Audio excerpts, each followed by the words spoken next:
You're watching South Asia Newsline, and here are the top stories we're tracking for you on Tuesday, the 26th of September. India hosts Indo-Pacific Army Chiefs meet amid growing Chinese influence. Sri Lankan Foreign Minister slams Trudeau, says terrorists have found a safe haven in Canada. An activist from POK holds anti-Pakistan protest in Geneva, demand freedom.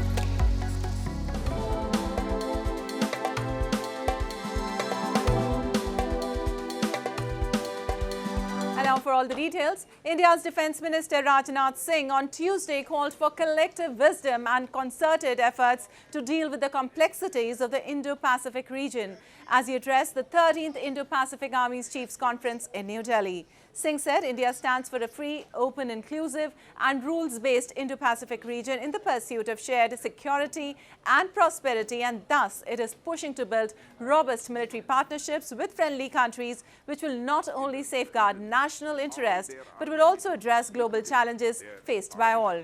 Reiterating Singh's statement, Indian Army Chief General Manoj Pandey made a veiled reference to China's growing influence and said the world is witnessing manifestations of interstate contestations and competition. He added India's outlook for Indo-Pacific emphasizes peaceful resolution of disputes, avoidance of use of force and adherence to international laws.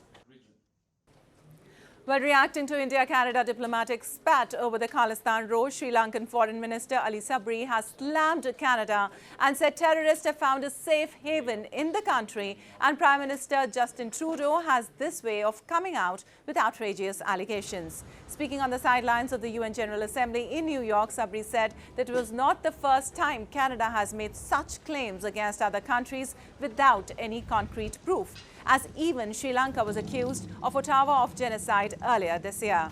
He also stressed the importance of not interfering in the internal matters of sovereign countries.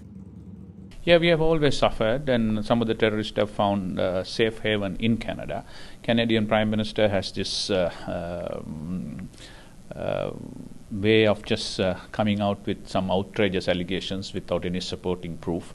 The same thing they did for Sri Lanka, a terrible total lie about saying that Sri Lanka had a genocide. Everybody knows there was no genocide in this.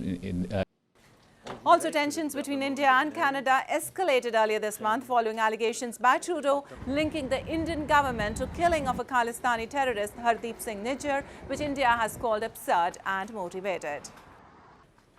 Moving on, with no sight of relief for former PM Imran Khan, a Pakistani court on Tuesday extended the judicial remand of the PTI leader and his deputy Shah Mahmood Qureshi for 14 more days in the cipher case. The two leaders have been booked under the Official Secrets Act over the use of a diplomatic document which reportedly went missing from Imran Khan's office during his tenure as the Prime Minister. Khan had claimed the document contained a threat by Washington to oust him from the office. However, following the arrest, both Khan and Qureshi have maintained they are innocent and the charges against them are politically motivated.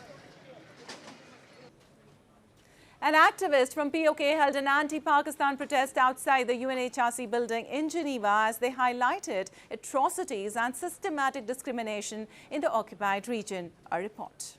Political activists from POK held a massive pro-freedom protest outside the UNHRC building in Geneva on Monday, raising slogans against Pakistan and demanding it to vacate the occupied region.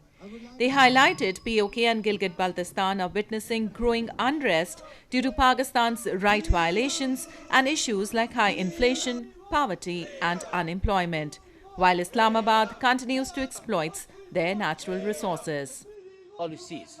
So we are asking them to respect the dignity of the Kashmiri peoples, respect our freedom of expressions, and all those political workers who are in detentions or who are prescribed by the Pakistani agencies just for that they cannot communicate with the peoples like in Gilgit-Baltistan.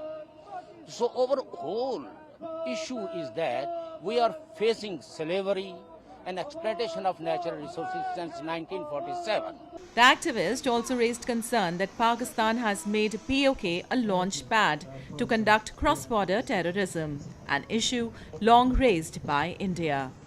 You have seen that people crossing line of control, and they are fighting and killing innocent people, hostage innocent people in Anantnag, in Sopur, in Uri, in other adjacent areas close to line of control.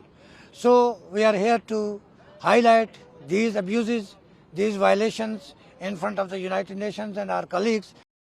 Nepal and China on Monday signed 12 agreements, including 7 MoUs, to enhance bilateral cooperation in various sectors after Premier Qiang and Prime Minister Pushpa Dahal held wide-ranging talks in Beijing.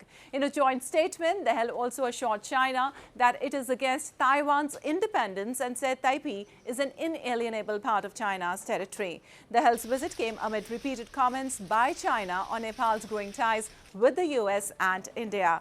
New Delhi, in particular, has invested billions in Nepal in recent years to counter the Chinese influence among its smaller neighbors.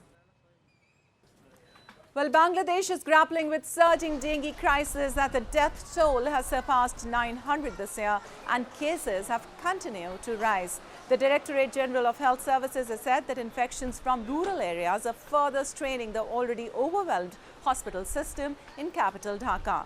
The South Asian country recorded 16 more deaths and 3,008 more dengue infections in the last 24 hours. There is no vaccine or drug that specifically treats dengue, which is common in South Asia during the June to September monsoon season. It is caused by the Aedes aegypti mosquito, which thrives in stagnant water. Symptoms include high fever and joint pain and vomiting.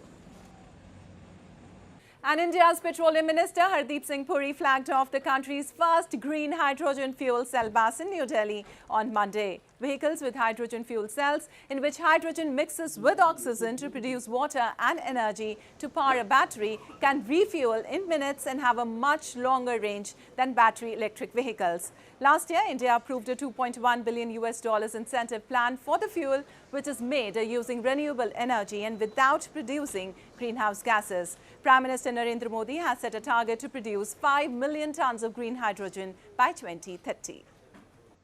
This is our duty to the next generation, that we move from the fossil fuel and internal combustion engine to a new green mobility. And I want to tell you that the progress I have seen in this area, and I'm not saying this because I happen just now to be the Minister of Petroleum and Natural Gas, but the progress I have seen in my short tenure is nothing less than absolutely revolutionary. Well, that's all in tonight's edition. We'll see you same time tomorrow.